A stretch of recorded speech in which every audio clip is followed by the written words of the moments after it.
श्री स्वामी समर्थ मंडळी, स्वामी आहेत या चॅनलवर आपले स्वागत आहे.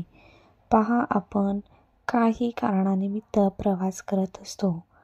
तसेच आपल्या घरातील व्यक्ती बाहेरगावी गेली असेल तर आपल्या मनामध्ये सारखी धाकधूक राहते की रस्ता नीट असेल का, ते व्यवस्थित येतील का, ही काळजी, ही रुक सारखी वाटत असते. प्रवासात अपघात न व्हावा, अपघात होऊ नये यासाठी काही उपाय तुम्हाला सांगणार आहे.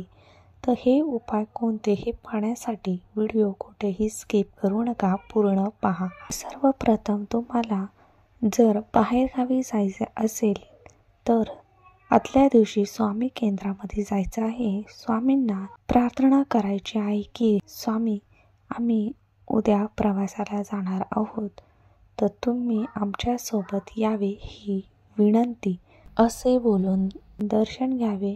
प्रवासाला जाताना तुम्ही घरातील देवांना धूप दीप लावून त्यांना नमस्कार करावा व त्यांना सुद्धा आपल्यासोबत येण्यासाठी विनंती करावी. वडीलधाऱ्या लोकांच्या पाया पडावे. तसेच आपल्या घरातील कुलदेवतेचा फोटो आपल्यासोबत राहून द्यावा. गणेश मूर्ती आपल्या गाडीमध्ये असावी. टू व्हीलर असेल तर आपल्यासोबत खिशामध्ये कुलदेवतेचा व गणपतींचा फोटो अवश्य असावा.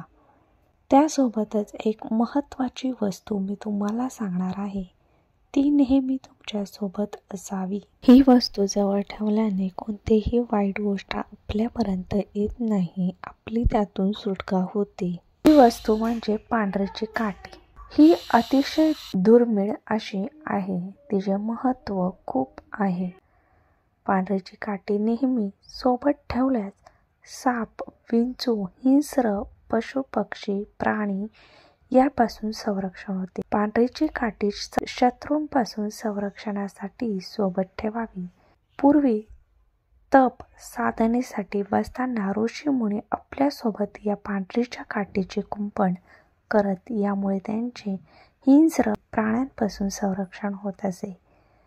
आणि आता कलियुगात याच हिंस्र पशूंवर अतिक्रमण झाल्यामुळे ती प्रवृत्ती माणसांमध्येच आली आहे. म्हणून आता प्रत्येकाने ही पांढरीची काठी सोबत ठेवणे गरजेचे झाले आहे, असे परमपूज्य गुरुमाऊली नेहमीच आपल्या हितगुजामधून सांगत असतात. महिला भगिनींनी तर आपल्या स्वरक्षणासाठी नेहमीच ही काठी सोबत ठेवावी असे आवाहन माऊलींनी केले आहे. प्रवासात जाताना ही काठी आपल्या सोबत ठेवल्याने अपघात टळतील. पांढरीची काठी आपल्या घराला संरक्षण म्हणून बांधावी. तीच ही काठी तुम्हाला स्वामी समर्थ केंद्रामध्ये मिळेल. तुम्हाला अपघात टळण्यासाठी मुख्य म्हणजे तुमच्या सोबत ठेवायची आहे.